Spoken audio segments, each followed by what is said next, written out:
ఎప్పుడు ఎవ్వరికి జరగని డిజాస్టర్ నాకు ఈ కేక్లో జరిగింది. నేను చాక్లెట్ ఫజ్ కేక్ చేద్దామని మొత్తం బ్యాటర్ అంతా ప్రిపేర్ చేసుకుంటుంటే ఎగ్ వేసాను. ఎగ్ వేసిన తర్వాత వెనిలా ఎసెన్స్ వేస్తుండగా వెనిలా ఎసెన్స్ కొంచెం తక్కువే పడుతుంది, డ్రాప్స్గా పడుతుందని చెప్పి కొంచెం ఎక్కువ ప్రెషర్ పెట్టాను. ప్రెషర్ పెట్టంగానే బాటిల్ బ్లాస్ట్ అయిపోయింది. హాఫ్ బాటిల్ ఎసెన్స్ బ్యాటర్లో పడిపోయింది. ఇంకేం చేయాలో అర్థం కాక అసలు కాస్ట్లీ చాకో పౌడర్ వేసానని చెప్పి ఇంకా పౌడర్స్ అన్నీ కలిపి ఎక్స్ట్రా డబల్ క్వాంటిటీ చేసి ప్రిపేర్ చేశాను. కేక్ ఎలా వచ్చిందో చూడండి. అసలు ఏంటో ఈ కేక్ అసలు నాకు అర్థం కాలేదు. స్పాంజ్గా వచ్చింది కానీ ఇలా మొత్తం బబుల్స్ లాగా అయిపోయి ఇది రబ్బర్ లాగా అనిపించింది.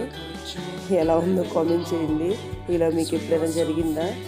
ఎసెన్స్ స్ట్రాంగ్నెస్ వల్ల ఏమైందో తెలియదు కానీ నాకు ఇంకా వేస్ట్ చేయడం ఎందుకని చెప్పి ఇలా చేసేసాను.